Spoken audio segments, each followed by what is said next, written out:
ဒီညမြန်မာ e-sport သမိုင်းကိုပြန်ရေးမဲ့ညလားဒါမှမဟုတ်အိမ်မက်တစ်ခုရပ်တက်သွားမဲ့ညလားအားလုံးပဲမင်္ဂလာပါမ channel ကနေပြန်လည်ကြိုဆိုလိုက်ပါလေ MSC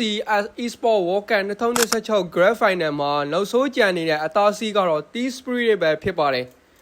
ရန်ကုန် Glacio ဒီအသင်းဟာဒီစိတ်ထိရောက်လာဖို့အခက်ခဲပေါင်းများစွာကိုကြော်ဖြတ်ခဲ့ရပါတယ်အခုတော့ Champion Trophy နဲ့လက်တကမ်းသာဝေးပါတော့တယ်